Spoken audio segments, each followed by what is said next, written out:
Joint law enforcement operation sends strong message against crime. His musical story, Benedict Anthony Henry, the second Vice President Bernadette Davis, in a press conference on New Step. The experiment of the Detour Dams in the Bay of Cul-de-Sac. We bring you highlights. Saba Carnival, Jouvert, Morning Jump Up 2026, courtesy from Andrina Greneau.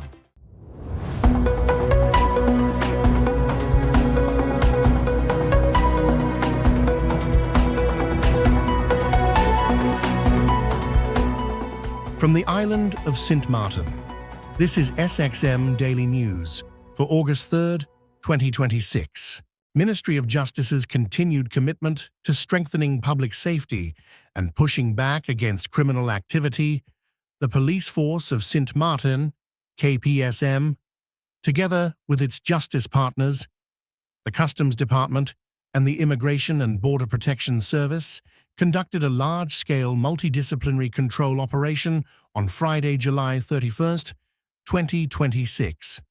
The operation was carried out simultaneously at the Union Road Bellevue and Belle Plaine, Belvedere border crossings. Conducted with the knowledge of the French authorities, the coordinated operation forms part of an ongoing cross-border enforcement strategy aimed at disrupting criminal activity, increasing compliance with the law, and demonstrating a united law enforcement presence on both sides of the island. These joint enforcement actions are a key component of the Ministry of Justice's crime prevention strategy. By combining the expertise and legal authority of multiple justice agencies, law enforcement is better equipped to detect criminal offenses, enforce immigration and customs legislation, improve road safety, and safeguard the security of the community. The successful execution of this operation, once again, demonstrates the determination of the justice chain to work together in a coordinated and proactive manner. KPSM is pleased to report that the cooperation, communication, and operational coordination between all participating agencies showed significant improvement compared to previous joint operations, contributing directly to the positive results achieved. Operational results. During the control operation, officers from the participating agencies achieved the following results. 125 vehicles were inspected to verify that all required legal documents were in order. 67 vehicles were searched by officers of the Customs Department and KPSM. 2 vehicles were impounded due to the absence of valid road tax. 1 individual was arrested for possession of marijuana. Small quantities of marijuana were also discovered in the possession of several other motorists. These individuals voluntarily surrendered the narcotics, which were confiscated and immediately destroyed on site. 3 prohibited weapons were confiscated from separate vehicles: 1 machete, 1 nunchuck, 1 knife. 17 scooters were inspected, all of which were found to be in compliance with the required documentation. 7 traffic fines were issued for various offenses, including driving without a valid driver's license, failure to possess valid road tax, operating a vehicle without valid insurance. Officers of the Immigration and Border Protection Service conducted inspections of several individuals to verify their identity and immigration status. Customs officers, in close cooperation with KPSM, carried out inspections under the Customs Ordinance to detect customs-related offenses and prohibited goods entering or leaving the country. KPSM thanks the Customs Department, the Immigration and Border Protection Service, and all officers who participated in this operation. The police force also expresses its appreciation to the public for their patience and cooperation during the control activities. The police force of Sint Maarten remains committed to working together with its justice partners to ensure a safer Sint Maarten for all residents and visitors. The public can expect additional joint operations in the future as part of the Ministry of Justice's ongoing strategy to combat crime, strengthen border security, and uphold public. The police force of Sint Maarten, KPSM, arrested a male suspect identified by the initials LW during the early morning hours of Saturday, August 1st, 2026, on suspicion of illegal firearm possession. At approximately 3 a.m., the Central Police Dispatch received a report that a person was allegedly in possession of a firearm at the Jocelyn Arndel Festival Village. Based on the description provided, police patrols responded immediately to the area. A short time later, officers located a man matching the reported description near the Saltpickers roundabout on Walter J. A. Nisbeth Road. During a lawful safety search, officers discovered a black firearm concealed in the waistband at the rear of the suspect's pants. The firearm was safely secured and confiscated. The suspect, identified by the initials LW, was arrested for violating the firearms ordinance and transported to the Philipsburg police station, where he remains in custody pending further investigation. KPSM wishes to emphasize that several illegal firearms have been confiscated over the past few days as a result of intensified police operations and targeted enforcement. The police force will continue conducting proactive firearm controls and enforcement operations throughout the coming days and weeks in an effort to remove illegal weapons from the streets. Over the past several days, there has been considerable public discussion about early release, electronic monitoring, and one particular case that has received significant public attention. That discussion has raised genuine questions about how release from prison actually works in Sint Maarten. Unfortunately, it has also been accompanied by misconceptions and, in some instances, statements that simply do not reflect the law. Much of the attention has focused on whether one particular individual should be released. The legal question, however, is whether the law makes that individual eligible for release. If the law does not, then neither public opinion nor the minister has the authority to change that. The law establishes an order that applies equally to every inmate. Releasing one individual before the law permits or ahead of others entitled to be considered under that legal order would not be equal treatment. It would replace an objective legal process with a subjective decision based on one individual case. That is precisely what the law was designed to prevent. Answering that question requires an understanding of the legal framework that applies equally to every person serving a prison sentence in this country. The starting point is simple. The Minister of Justice cannot simply decide who leaves prison and when. A prison sentence is imposed by a judge. My job is to see that it is carried out, the same way, in the same order, for every person serving a sentence in this country. I cannot shorten a sentence. I cannot grant time off because someone has asked well, because one case has attracted greater public attention than another, or because one set of circumstances appears more compelling than another. Those forms of ministerial discretion no longer exist.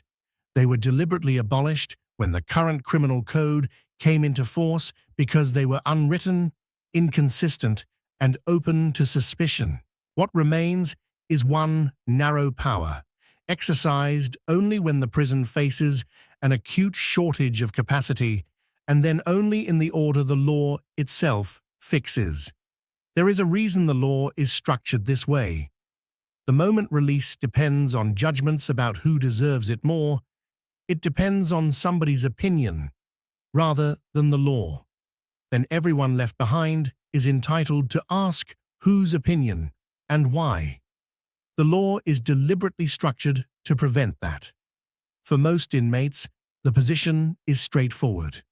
Conditional release becomes possible after 2/3 of a sentence has been served. That is the earliest point at which release may be considered. It is not a guarantee that release will occur. It remains conditional and subject to the requirements established by law. Where the prison faces an acute shortage of capacity, the law provides a mechanism to relieve overcrowding. That measure does not exist for a particular inmate, nor is it something an individual can apply for. It is a general measure intended to address a capacity problem affecting the prison as a whole. Even then, the order of release is not determined by the seriousness of an offense, by who has the least time remaining on a sentence, or by who receives the greatest public attention. It is determined by one objective standard: how much of each person's own sentence has been completed as a proportion of that sentence. The second Vice President, Bernadette Davis, in a press conference on the community and its environmental department, are taking a new step: the experiment of the detour dams in the Bay of Cul-de-Sac, then in the Bay of the Embouchure near the fish pond. Well, I will just give you an introduction of the situation we have on the French side, which is a little more, I would say, intense than on the Dutch side. A lot of it comes towards us.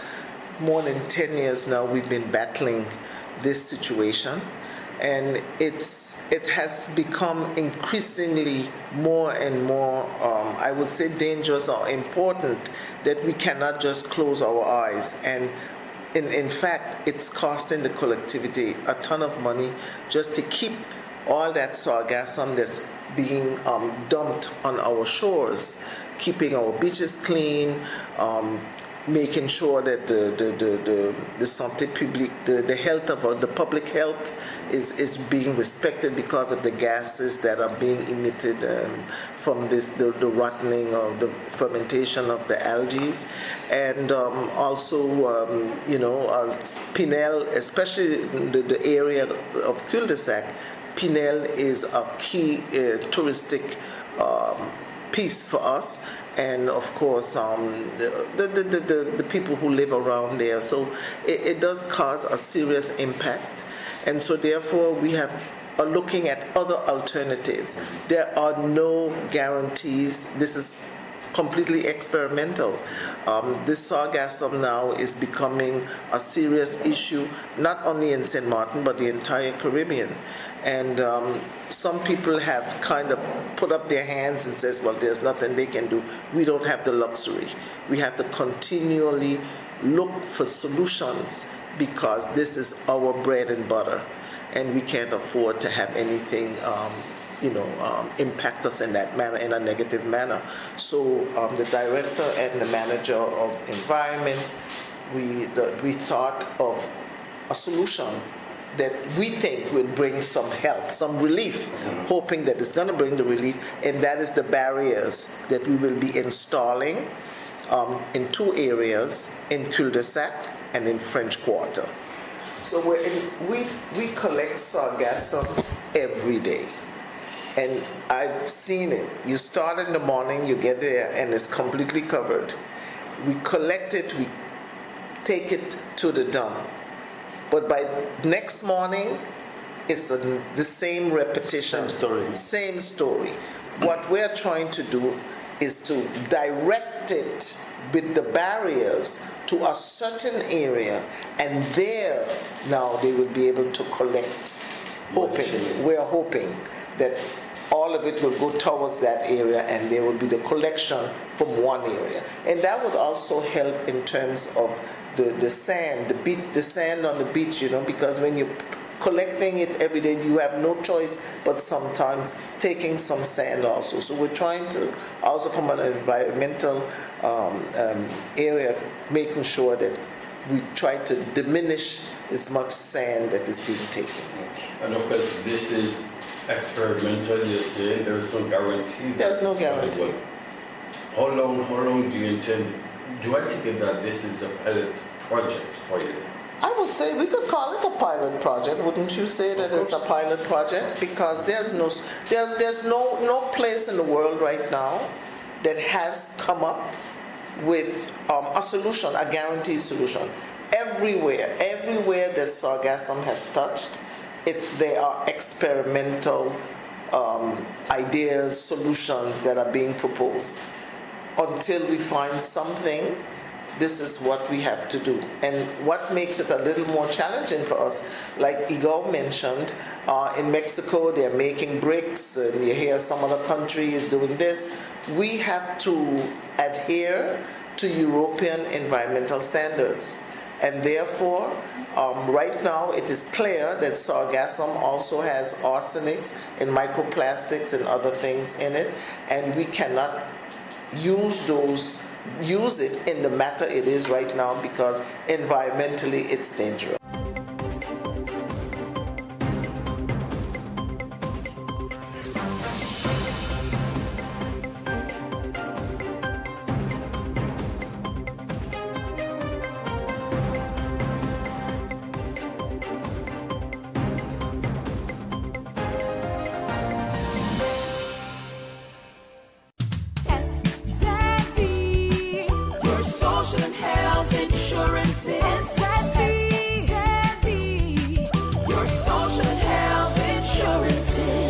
Are you SXM insured? Do you have a valid medical insurance status? SXM is cardless. Request your My SXM account today and enter the virtual office of SXM. Go to sxv.sx and sign up now. SXM, yeah. Your social and health insurances.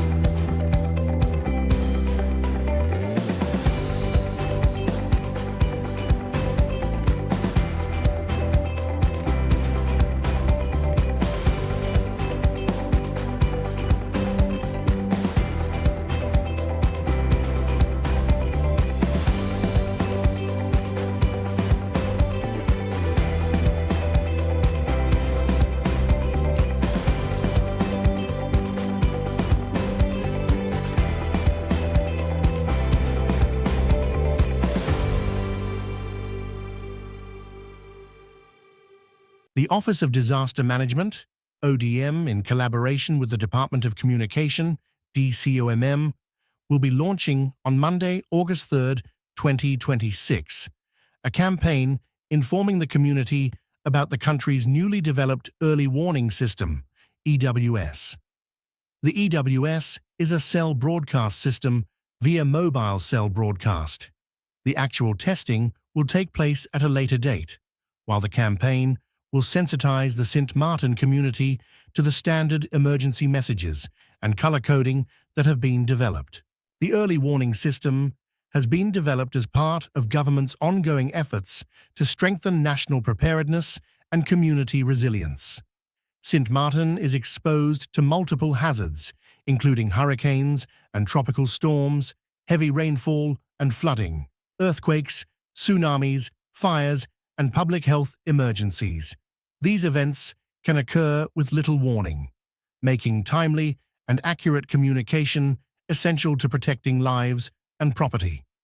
The EWS will enable authorities to send real-time alerts directly to mobile phones across the country, providing critical information about potential threats and clear instructions on what actions the public should take. The early warning system has been developed as part of the government's ongoing efforts to strengthen national preparedness and community resilience. Sint Maarten is exposed to multiple hazards, including hurricanes and tropical storms, heavy rainfall and flooding, earthquakes, tsunamis, fires, and public health emergencies.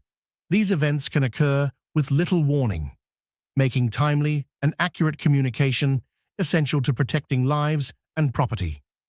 The EWS will enable authorities to send real-time alerts directly to mobile phones across the country, providing critical information about potential threats and clear instructions on what actions the public should take, essential to protecting lives and property. The EWS will enable authorities to send real-time alerts directly to mobile phones across the country, providing critical information about potential threats and clear instructions on what actions the public should take. Benedict Anthony Henry, affectionately known as Ben Up, is to tell the story of one of Sint Maarten's true musical pioneers. Long before there were sophisticated recording studios, large concert stages, or social media, there were a handful of young men whose passion and determination laid the foundation for what would become St. Martin's rich musical heritage. Ben Up was proudly one of those pioneers, our island's original bassman. Born to the late Venice, Miss Cilly Mardenborough and Joseph Priest, Ben Up grew up in Upstreet, at the head of town, where life revolved around family, friendship, and community. From the tender age of 3 or 4, he and his childhood best friends, Tony Gums and Jan Benjamin, could be found together every afternoon. Like many adventurous youngsters, they would quietly sneak away from home to gather in the Benders' backyard, where an unbreakable friendship was formed, one that would last a lifetime. It was there that music entered their lives. Under the guidance of the late St. Clair Brazier, Shorty, the 3 boys learned not only how to play the steel pan, but also how to build and tune the instruments by hand. Mr. Brazier, who would later become the father of Ben Up's youngest brother, Calvin Mardenborough, recognized their talent and nurtured it with patience and dedication. Their first musical group was the Silver Hammers, performing under Mr. Brazier's leadership. As their confidence and musicianship grew, the young musicians branched out on their own and formed a band called the Sharp Shooters, taking another important step in their musical journey. History would soon be made. Around 1961 to 1962, Ben Up, together with his inseparable friends Jan Benjamin and Tony Gums, joined Adolphus Richardson, Boyston Sorton, and drummer Bernard to establish what is widely recognized as St. Martin's first electronic band. They initially called themselves the Rolling Stones, but to avoid copyright issues, as the famous British band rose to international prominence, they wisely changed the name to the now legendary Rollin' Tones. As the Rollin' Tones became increasingly popular, Ben Up earned a reputation as St. Martin's go-to bass guitarist. His smooth and bouncy bass lines and dependable musicianship made him the preferred bassist for visiting entertainers and calypso legends, including Lord Melody, Calypso Rose, and many other celebrated artists. During those early years, he also performed with the well-known Butcher Band, further cementing his reputation as one of the island's finest musicians. In 1965, Ben Up and the Rollin' Tones made their first musical trip to Aruba, introducing audiences there to the vibrant sounds of St. Martin. Like many young Dutch Caribbean men of that era, Ben Up later ventured to the Netherlands alongside his close friends Adolphus Richardson, Jan Benjamin, and Tony Gums. Yet true to his gentle and family-oriented nature, and proudly earning the affectionate title of being a mommy's boy, he returned home not long afterward, because nothing compared to being close to his beloved mother. Music was never something Ben Up kept to himself. He delighted in sharing it with those around him, especially his youngest brother, Calvin. While Calvin was still a young boy, Ben Up introduced him to the soulful sounds of Tower of Power and Gladys Knight and the Pips, patiently teaching him the bass lines to classics such as Just My Imagination and Make It With You. Those moments became more than music lessons. They were expressions of brotherly love that would leave a lifelong impression. When Adolphus Richardson and Jan Benjamin eventually returned from the Netherlands after completing their studies, they reunited with Ben Up to revive the Rollin' Tones. The band went on to become one of St. Martin's most successful and respected all-around bands, performing not only throughout the island, but also across the Caribbean, the United States, Canada, and other international destinations. In 1979, once again following the wise encouragement of his mother, Ben Up made a second journey to the Netherlands. This time, he remained for several years, working as a professional musician. Like many Caribbean musicians in Holland, he spent countless evenings snabbelen, as they called it, playing gigs wherever music called. His talent took him throughout the Netherlands, Germany, and other parts of Europe. During this period, one of the bands with which he became most closely associated was the Flash Tropical Steel Band, where he proudly performed alongside his cousins, the late Flash Pantoflet and Benny Pantoflet. Upon returning home to St. Martin in the early 80s, Ben Up once again reunited with his lifelong musical family in the Roland Tones, continuing to entertain audiences with the same passion and professionalism that had defined his career from the very beginning. In his later years, Ben Up remained one of the late Neville York's most trusted musicians, performing in hotels, restaurants, official events, and venues throughout St. Martin, alongside his dear friend Chester York and other members of the York musical family. He also became one of Austin Arundel's preferred backup bass players for the Mystic Roots Band, further demonstrating the respect he had earned among fellow musicians. For Ben Up, music was never simply a profession. It was his life's greatest love. Even when he was not performing, he could almost always be found wherever live music was being played. He would quietly stand or sit in a corner, listening attentively, studying the musicians, and waiting patiently for the break to exchange stories and words of encouragement.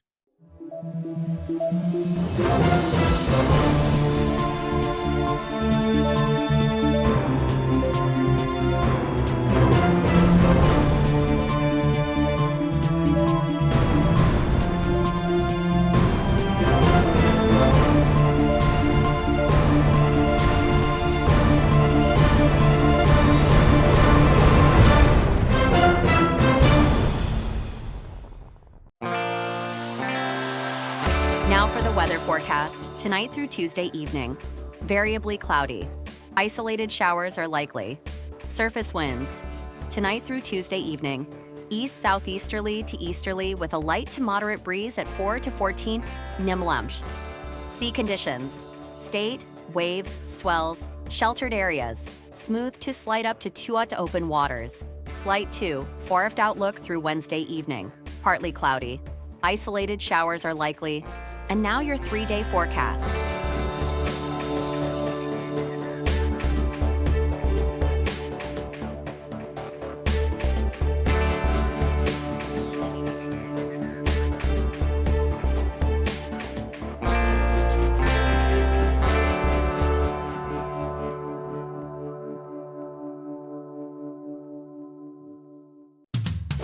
Savvy, your social and health insurance is Savvy,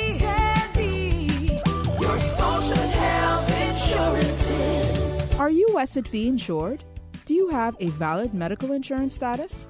SXV is cardless. Request your My SXV account today and enter the virtual office of SXV. Go to sxv.sx and sign up now.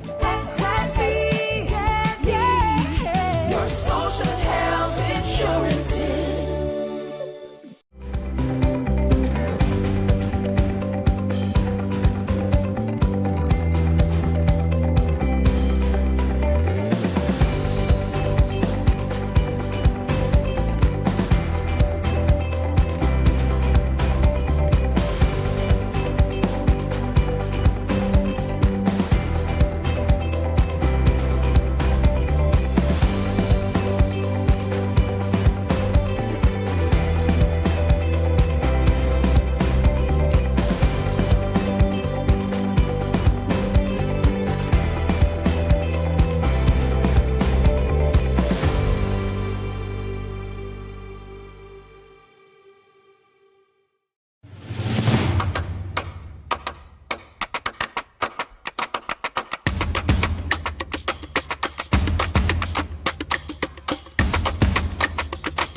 we bring you highlights of the Saba Carnival Jouvert Morning Jump Up 2026, courtesy of Andrina Grenu.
Look up on this one time. You look sleepy.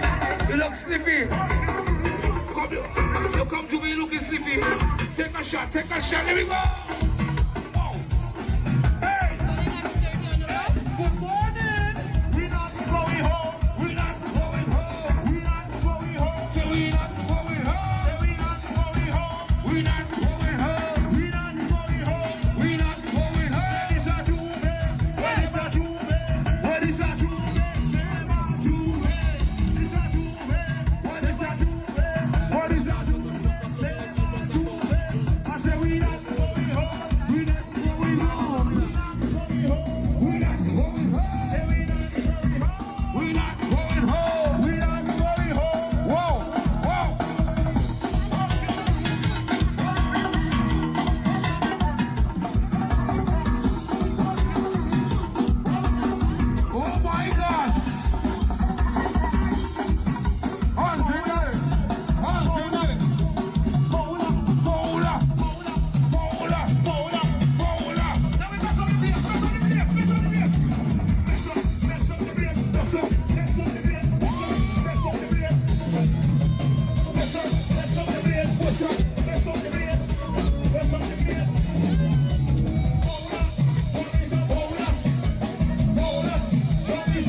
This is our SXM Daily Newscast.